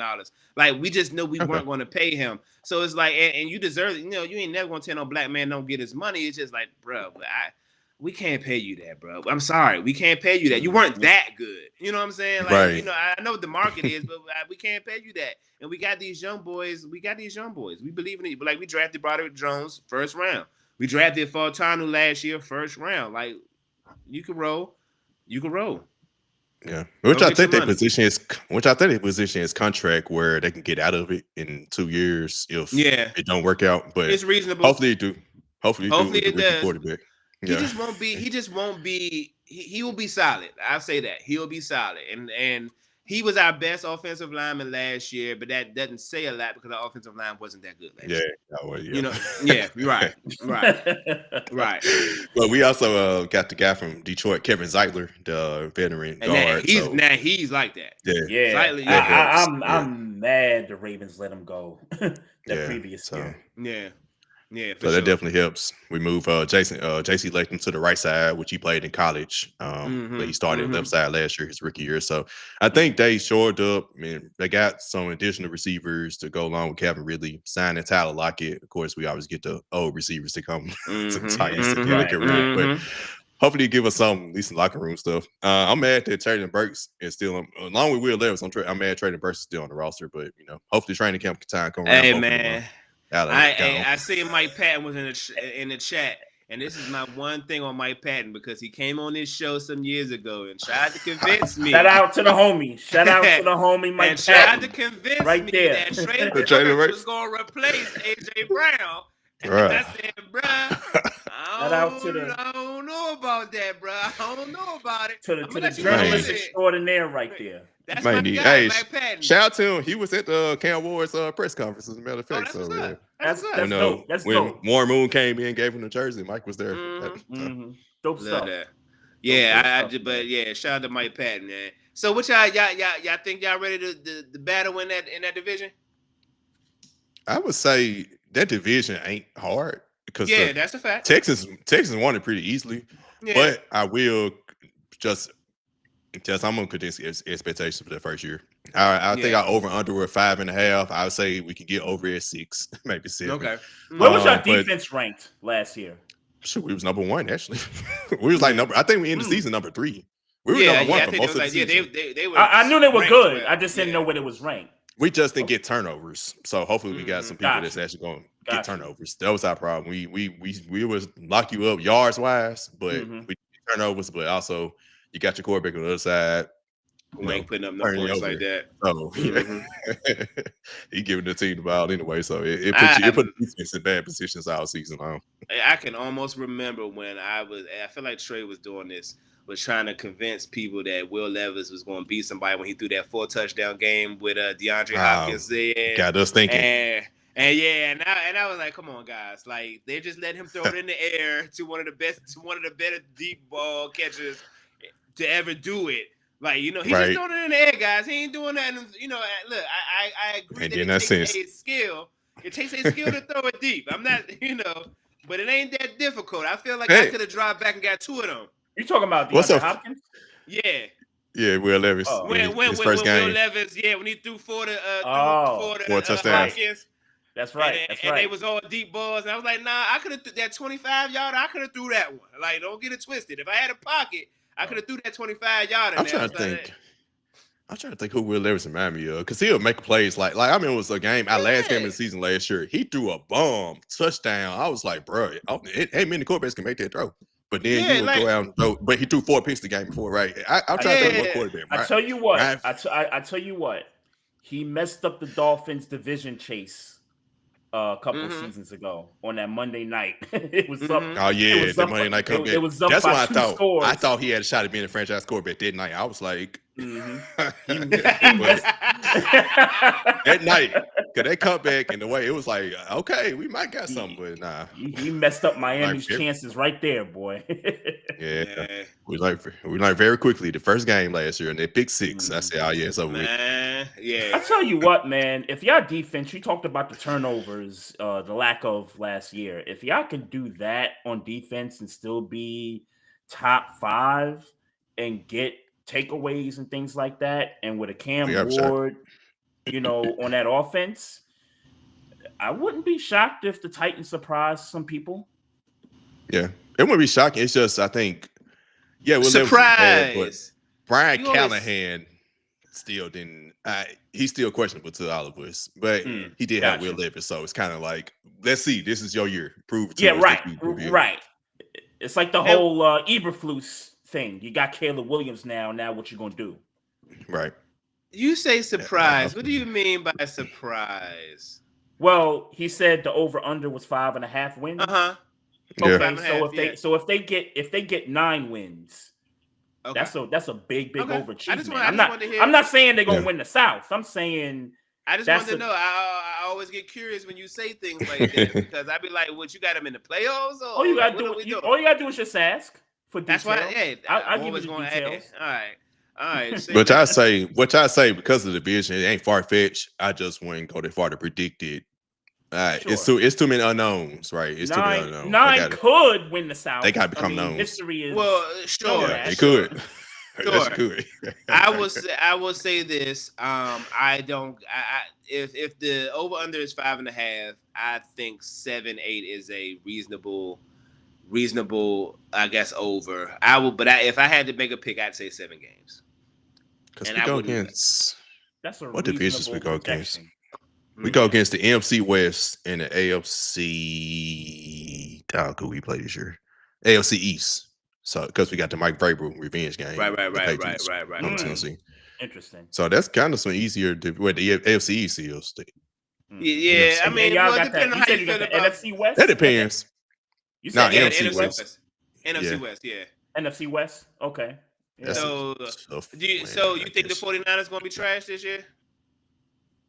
Nah, I don't. Nah. Well, they traded Debo.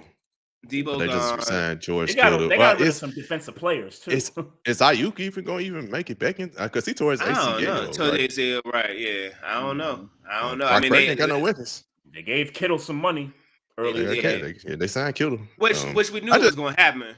Mm-hmm. The 49ers is just a team. They kind of find a way to steal. They find a way to steal. Decent, at least. Like, at least decent, right? Yeah. Yeah. So, Rams should be good though. The Rams are that team. Rams should be good. I think.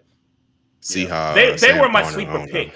They were my sleeper pick to pick Shedeur out the first round. I thought a lot of people had him as like a sleeper. Yeah. I remember you said that. Yeah. How you think the Dolphins are going to be? Didn't they sign another fast receiver or traded for one? They got somebody. I know that. I remember in the draft they picked up a defensive tackle. I remember them saying that because they was picking on how they get gashed essentially in the run game. Yeah, they got two of them. Kenneth Grant from Michigan, and they got that kid from Maryland. That's the guy the guy from Michigan is the guy Michigan. Mm-hmm. The guy from Michigan is the guy who I was thinking about. Yeah, so they looking to shore up their run game. I mean, the offense pending the quarterback. It just really kind of just depends on the quarterback, to be honest. Yep. And Tyreek is coming back there. I know he was being emotional at the end of the year, but he ain't going nowhere.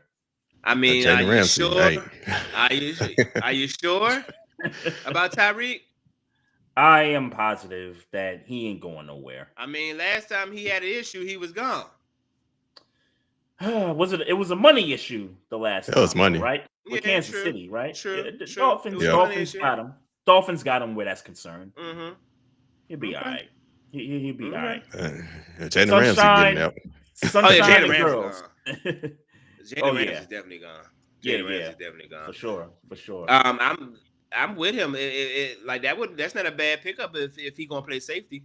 Jalen Ramsey. No, I was about to ask y'all what y'all think about like him at his age now. Like he should just move to safety wherever he go. Yeah, he got to move to safety. I think he should. I was thinking because he played like he was like a corner slash safety. Yeah, right. And to be honest, for me to be interested, and look, we find that safety. That's probably one of the spaces we at. But if I was to be interested in him, I ain't interested in you as a quarterback. You already got an old ass cornerback. I ain't interested in you. Yeah, I'm not interested in you. I'm not at all interested in you playing cornerback. I ain't gonna hold you. Ravens are set at the secondary. They drafted a safety in the first round, so they're gonna play Malachi and Kyle Hamilton in the same, backfield, and we good at corner. I mean, Marlon Humphrey's getting old in the tooth, but we don't need no more secondary help. So I can't see us as a team picking them.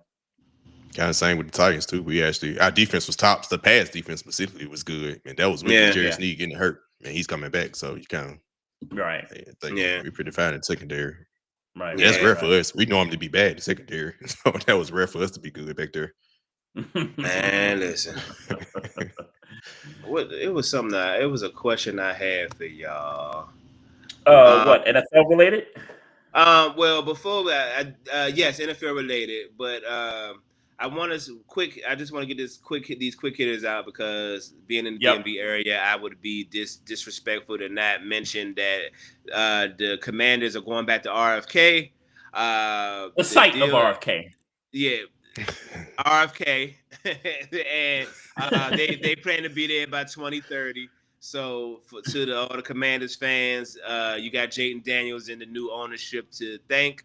That was not him dancing yesterday at the I forget what little event they was at. It was going around on DMV Instagram pages that Jayden Daniels was on some stage dancing with a go-go band, some little organized dance group. That was affiliated with the culture. That was not Jayden Daniels, y'all. It was not him. And also, real quick, I want to say prayers to last year we drafted a safety, Ryan Watts from Texas, the Pittsburgh Steelers did. Mm-hmm. And he got injured in the last preseason game against Detroit. It caught a stinger. I just saw yesterday that the Steelers had to release him. That neck issue is real. Yeah. And they told him basically football career is pretty much it's a wrap. It's a wrap. I mean, that's what they're saying. That it's a wrap. Yeah. And I want to say shout out to Shiloh for also getting drafted, even though it was undrafted, but he went to Buccaneers. Tampa Bay. Yeah, he went to Tampa Bay. Yeah. I got an issue with Dion won, man. Dion won. Dion won, bruh. But for me, they got a ball. They got a ball, bro. I mean, because it's a victory that your sons are Shedeur more so than Shiloh, but yes. But I think both of them though.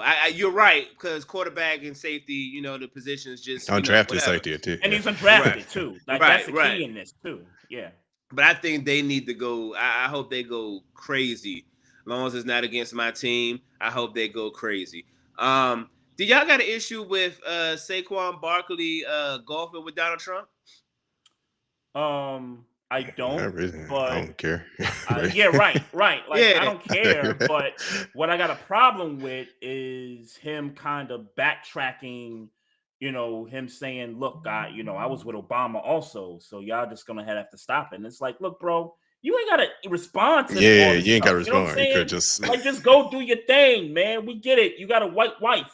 And you was raised in middle Pennsylvania. Like, come on, bro. I would never forget. I would never forget when he got drafted. And I forgot the lady from ESPN when she was telling. I think it was then his fiance when they just had the baby, and she was like, "Tell him you love her. Tell him you love her." I won't never forget that. I won't never forget that about me, bro. Big up to Jalen Hurts for not answering that question when that lady. It might just look like to the White House, and my man just looked. He ain't say nothing. Boy just got married. That man, he on cloud nine right now. That's a fact. But he's not going. Just in case anybody wanted to know, he ain't going. All right, I want to say also prayers to y'all first round draft pick. He lost it. Derek Farmer. Lost his mother like a couple hours. So sad, they said. That's crazy. Yeah, right after he got drafted, they said like the next day type shit. Mm-hmm. Yeah, for sure. Rest in condolences to him and rest in peace to his mother. Yeah, for sure. I know she had been hospital ridden for a while. Like, I guess during his college years or whatever. I didn't know much about him. I just knew that, like I said, I was telling Trey, leading into this draft, I said, I don't know who and I don't care. But they better go get a defensive tackle. Whoever them tops is in that first, they better go get a defensive tackle. When I seen they got Harmon, I immediately went to go do all, who is this dude? Woo. And for sure. Condolences to him and rest in peace to his mother, for real. Yeah, condolences. Yeah. Yeah. Yeah, I just had one more question. Just kind of going back to the NBA. So P Sharp, man. Curious I got a question for you too. Okay. Oh yeah. Cool. Finals pick. What's your finals pick? Hey, I think a lot of people are disrespecting OKC, and I think they are legit that good. That guy right there. I think they're legit that good.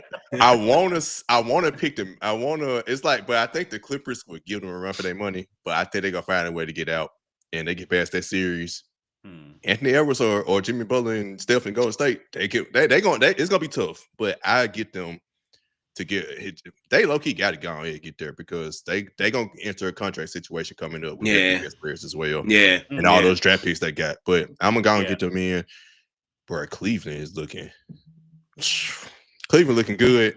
See, the problem is they playing the Heat, though. That's what I say. I can't go against Boston. It's just Boston. It just feel like they been there, they done it. And at the end of the day, you need like an MVP level type of player. And I just don't know if Donovan Mitchell would meet that moment. Because he hasn't been to a conference finals yet. So this would be, if they make it, it'll be the first one. It'll be his first time there. But props to him because the other night when the Heat was close, I think it was game 2, and Donovan Mitchell for he shot out 5 or 6 possessions went crazy. So shout out to him for that. He capable. He's capable of doing that. So I just don't know because what he 6'2", maybe 6'3" best. Yeah. I just like the thing about point guards being the guy when it's time to be the guy is like you just go put your 6'10" dude your wing on him, and a lot of times you put your best defender on him, and if you got them long arms, is he getting Boston around you? And Yeah. That's That's the thing. That's my only knock on Donovan Mitchell in those types of moments. Like he's like that. He's definitely one of them ones. It's just that I don't know how he gonna do when it's really time and the fine conference finals. Like if he get there, like it's gonna be against Boston, bro. With all due respect to your team, Trey. to the Knicks. But I'll be honest, I don't even think you believe that they're gonna beat Boston. So that there's that. But yeah, it's just bro. I gotta see this healthy version of the lineup against Boston, which we haven't seen all year. Mm-hmm. That's why I'm not giving up on the Knicks. Okay. And I've said that on other platforms. Let me be clear. When you say healthy lineup, you talking about with Mitchell Robinson starting at center? Whether at this point, whether he's starting or whether he's coming off the bench, the whole roster is healthy now, and it's been healthy for the first time pretty much, the whole year. So when we play Boston in the regular season, we've had guys out, we've had guys hurt, and things like that. So we're fully healthy right now. They're running a 9-man rotation right now, which is That's unheard good. of. That's good for a Tom Thibodeau team. You know what I'm saying? So we'll see what happens, man. But I'm not backing down. I don't. People are referring to the regular season results, and I tell people all the time, look, you can't. Regular season, it don't mean nothing. Look, Detroit beat us 3-1 in the regular season, and look where we at now. We're up 3-1 but that hit a little different. That hit a little different, bro. That's why that was my question. I was like, that last play the other night, man. It was a foul. It was a foul, and I don't care. That's right. You damn right. You shouldn't. I don't care. You shouldn't. Now, I'm pretty sure y'all had some bad calls go y'all way. Right. So, and it was letting stuff go that whole game, bro. Like, I ain't trying to hear it. Now, they probably trying to give him some payback tonight, because I don't know what's going on with him right now. But we down by 5. Go see him. Yep, I saw him. I saw him. I saw him in there. They choked away game 1, man. They definitely. Campaign. Shout out to Memphis, man. Campaign from Memphis. Game 1. Let the folks up in that fourth quarter. So how y'all feeling about the Timberwolves Lakers series? Because last week I said this to you, Trey, and I said they better stop playing with them Timberwolves. Mm-hmm. They serious. They truly got better, like, as the season went. And that made sense. You make that type of deal right before training camp. Yep. They were going bound to struggle to start the season. But that second half of the season, after I think Julius Randle got hurt for a couple games, and when he got back, they've been rolling. So two shout outs. JJ Redick, it's your fault that y'all lost game 4. Because y'all shouldn't have had them dudes playing the whole second half without going to the bench. And second shout out goes to Julius Randle, because Julius Randle is having a good series. He's barking on niggas. He's barking on niggas. Yeah, for sure. I'm happy for him, because he was with the Knicks, all those years. Do they get the Lakers out of there? In game 5? Yeah, I think so. No. Lakers win game 5, and the Wolves close it out in 6. Okay, so But I thought the Lakers series. was going to win. I thought the Lakers was going to win the series. Yeah, that's what I'm saying. We both agreed that we thought the Lakers was going to win. I had Lakers winning too until game 1. I saw come game 1. Back I said, down to 3-1. I don't know, man. They're a little old. I don't think Ant-Man is going to let that slide, bro. After everything, I don't know. And Nas Reed with that ugly ass jumper, he hitting it though. He knocking them down. I said, this motherfucker going It's so crazy. quick too. It's just like, yeah. They who the fuck jumping on? And who jumping? Like, even if he didn't have a quick release, who's jumping with that? That That he got no time. That shit looks crazy. That shit looks absolutely crazy. But bro, I'm not gonna go as far as to say that the Timberwolves are going to the finals. I'm not going that far. I say they got a shot. So wait, who's your Western Conference pick, Maestro? I feel like I was riding with the Lakers before this series started happening, but I don't. I can't. I thought that the Lakers looked so good coming into the playoffs, and I thought Luka was going to do his thing. They did. I think LeBron was able to just say, all right, I can, somebody, I forget who we had on recently, and they was like, nah, bro, LeBron ain't gonna have no problem deferring to Luka, let him do his thing. He wanted to defer to AD. It seemed like he wanted to. Right? Yeah. Right. It seems like he wanted to, because now and even with LeBron having a game the other night, he had a game the other night. It's just like, it was just like, all right, y'all just need me to do this. But it's not like he didn't shoot at all in the fourth quarter, I think, in game 4. He didn't score. I don't know if he didn't shoot. I know he didn't score, so he didn't shoot. He did't score. Right. He didn't score. I know he didn't score at all. Yeah. Yeah, so it's just like, and then in the game where Slim put up 43, I'm like, nah, who's going to be the one that somebody got to play with him? And you got two greats and nobody, I get Luka tried, I guess. But it's like, nah, man. That Anthony Edwards, slow, bro. Ain't got no defenders. It ain't a look, and it ain't a look. He's slow. Yeah, he's good. Slow.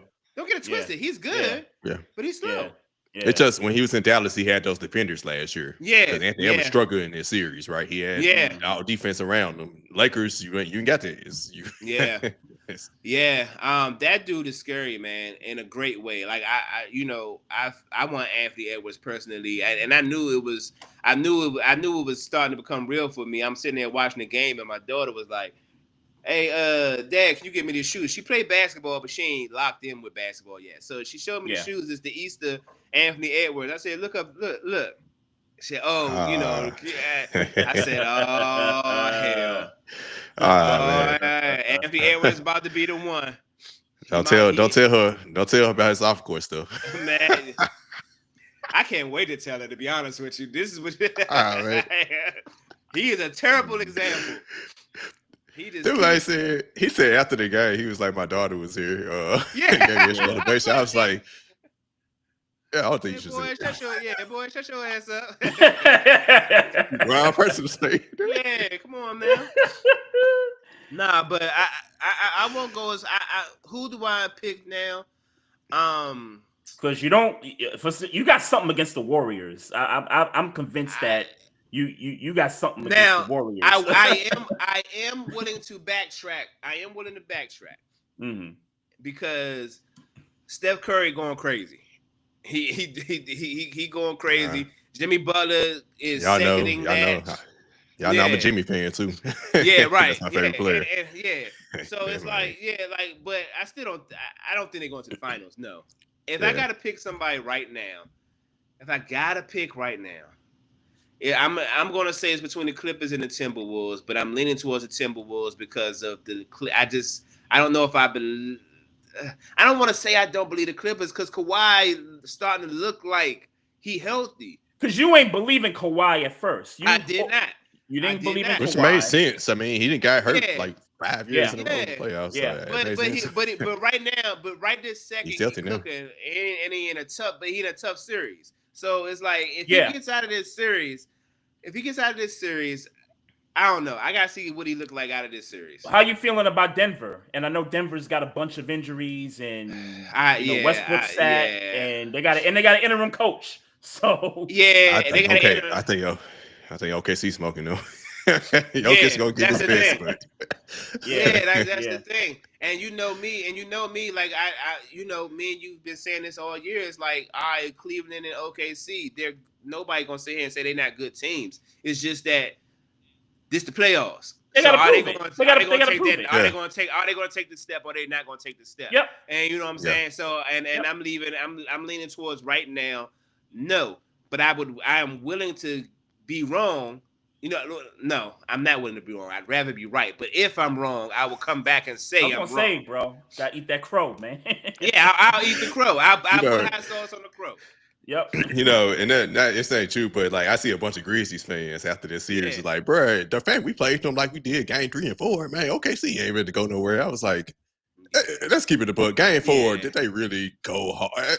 Let's keep it a book. Man. Like, did they really go hard like that? Yeah, and game 3, they came back 29 down in game 3, and John Ray, regardless, you were supposed to be a 29-point lead, and they came back on this. So. But I didn't feel anything about the Thunder after that. Like after that series, I didn't feel any more or less about the Thunder. Right. Like, I just thought the same. You're supposed to beat Memphis. They got defenders out there. God, dog, they had defenders all everywhere. It's just like SGA didn't even play well the first 3 games. Exactly. Games. I'm not concerned, but much like with the Lakers. Mm-hmm. When a dog like Anthony Edwards is there, how are they going? I get it. The Thunder got great defenders. It's a great team. Especially SJ don't get the foul calls. Yeah, you know what I'm saying. That's what it comes down to. Yeah, I don't. Yeah. Anthony Edwards gonna talk to you. He ain't. You know what I'm saying. He gonna dunk on you and then look at you crazy. If that jumper starts to fall, you know what I'm saying? It's moments. And I think more so than ever in the playoffs is moments. It's like that third quarter when you had an 8-0 run going and then Anthony Edwards get mad and then yam on somebody. Yeah. To end the and he got help. Like let's be clear too. Ant-Man's Ant-Man, but he got help. Yeah. You know what I'm saying? Like, I just don't like Jalen Williams versus Nas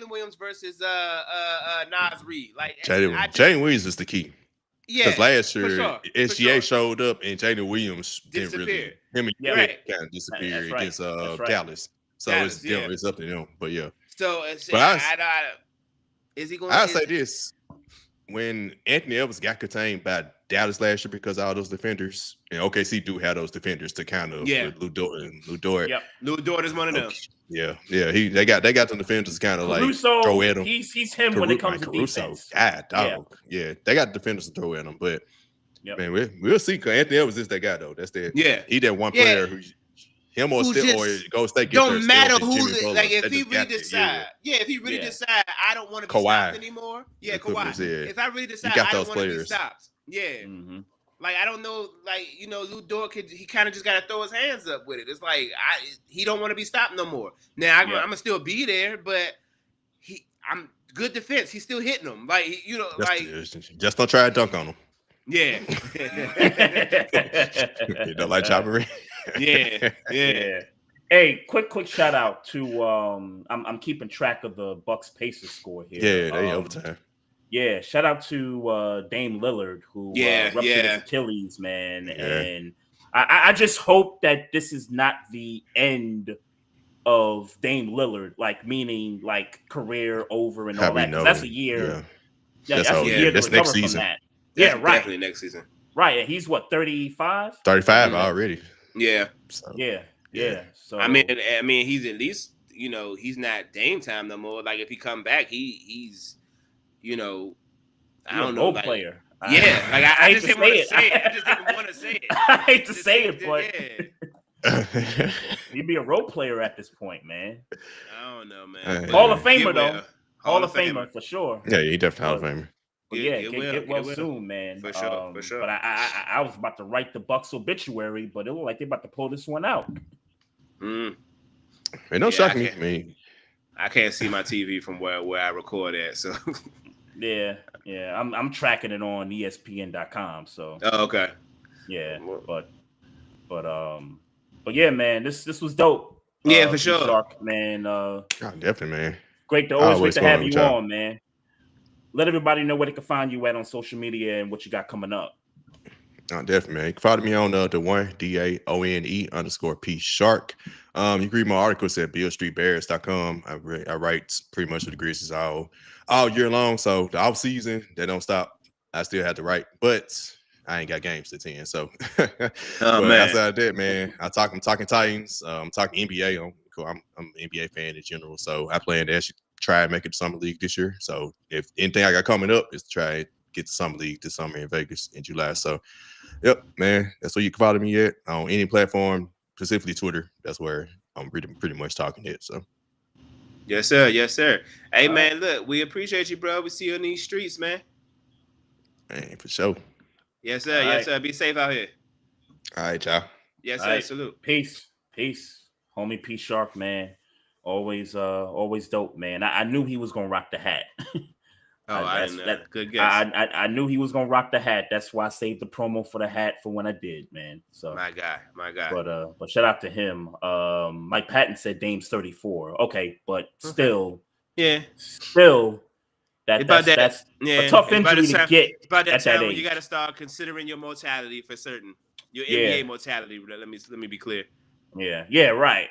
So, but as far as the NBA goes, man, like we just had 2 sweeps.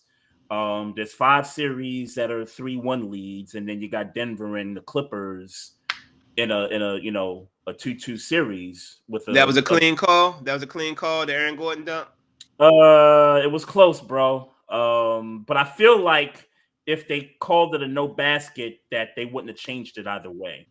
I felt like it was close to overturn it regardless of the call on the floor. But that series is close, man. Like Clippers gave away game 1, and they gave away this one game 4. Giveaway is a strong word when it's a dunk. Like it's a buzzer beater dunk. That's a strong word. But I watched that 4th quarter, man. It was down. Yeah, true. Yeah, true. They came back humming, bro. True. Yeah, true. I thought the Clippers was gonna win for sure, man. But that's probably next to Pistons Knicks, one of the better series out of all of them right now. Yeah. Lakers T-Wolves is good too. It's just that the Lakers just. But I think it's good because the game is good, but Luka, LeBron, you know what I'm saying, like Ant-Man. Yep. Yeah. Yep. Like you talking about the brighter stars in the league, it just hits a little different. Yep. I think the one series we didn't kind of get into last night. Rockets done in your eyes? Yeah. Get them out of there. Yeah. The game that they were supposed to win was the game without Jimmy Butler in Game 3, and they let that one get away. Yeah, motherfucking Steph Curry, boy. Yeah. So, so you're looking at a Timberwolves Warriors 2nd round series. That should be fun. Yeah, and that should be fun. I think that's where it ends, though, for the Warriors. It's possible. I mean, the way the Timberwolves look, man. I mean, the depth you talk about. Naz Reid, Jaden McDaniels, that kid Alexander coming off the bench, the way them guys look.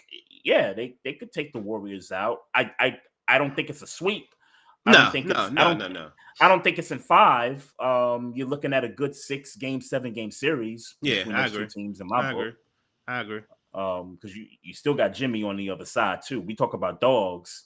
There's dogs on both sides. Yeah, it's just a matter of when it's time to score and when it's time to lock up, who gonna do what. And I get it. It's not a 1-on-1 game, but it is a game of individuals, for lack of a better term. You know what I'm saying? Like as much as we don't want to say Luka versus Ant-Man, that's a thing in this series. You know what I'm saying? Who gonna lock up Steph when it matters most? It's just a matter of and I know this sounds crazy, can Ant-Man outscore Jimmy and Steph when it's time? I'm not talking about, statistically, like, but just when it's time, like when it's time to close a game, when it's time to close the series, you know what I'm saying? Are they going to be able to stop Ant-Man or is Ant-Man going to be able to stop them?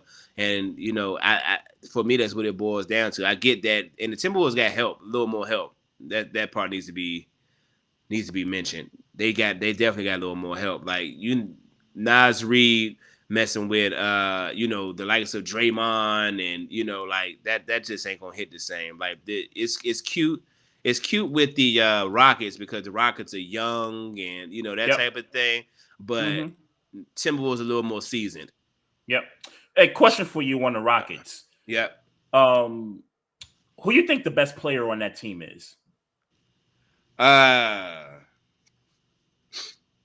gonna say the center, the Sengun. Yeah, Sengun. Yeah, I agree with you. So like Jalen Green is nice, but it ain't came all together for him yet. Yeah, and that's what I was gonna get to, because Stephen A said something interesting the other day, and he said, Jalen Green, you realize you playing for I'm paraphrasing. He said you're playing for your job in some way, because there's rumors that the Rockets could get Kevin Durant in a trade from the Suns, and Jalen Green, in all likelihood, would be in a trade package for him, right? That's interesting. So he dropped 7 points in game 1, went off for 38 in game 2, right? And then went single digits in game 3 and in game 4 last night. He's got the potential to be the best player, like all the physical tools and all that, the height and everything. He's got that, but like you said, it just hasn't worked out for him. You know what I think the issue is that Cade Cunningham had decent coaching, even in Monty Williams and now Bickerstaff. Like he had decent coaching. I don't remember who the Rockets coach was when Jalen Green came in, but it wasn't Ime Udoka. You know what I'm saying? Right. So I would hate for. But this is Ime's second year. Yes. I would hate, but. It's going to take time. You know what I'm saying? It's realistic that, his second year under Ime Udoka, he ain't got it all out together. I know that I would hate to see him go to Phoenix and go to somebody who's not going to take the time to pay the attention to develop his game the way I feel like Ime Udoka is going to. So as much as I would love Kevin Durant to get on that young team and be the leader, score 25, and compete for a championship. I don't think that would be a wise move for the Rockets. I don't think that would be. If Kevin Durant comes, you got to try to keep. I get that's like seemed like an impossible thing. You got to try to keep Jalen Green. Yeah, I agree. I agree with you there for sure. Looked like Gary Trent Jr. dropped 33 tonight. I think that's his second 30-point game in the series. So, man, I'm gonna tell you, it's a cold day in Milwaukee when we talking about Gary Trent scoring 30 points. Somebody got to do it. Somebody got to do it. Yeah, somebody got to do it. It ain't. You know who it ain't gonna be? It ain't gonna be Kuzma. Right. That's what I'm saying. Like, it's a cold day in Milwaukee, man. It's a cold day. They got some shit to address if they're gonna be a good team in the near future. Mm-hmm. For real. Like, they don't got a lot of draft stock. Like And Giannis could say literally, "Yo, get me up out of here, man. I already bought y'all the chip. Yeah, I got to start another chapter somewhere else." Yeah, for sure. So, it's getting gloomy over there. I don't know what else you got, bro. I got nothing, man. I'm hungry. Right. I need to get up out of here, man. I got to DoorDash again. Again? Oh, man. I got to go to the grocery store, bro. My life is crazy. Yeah, I hear you, man.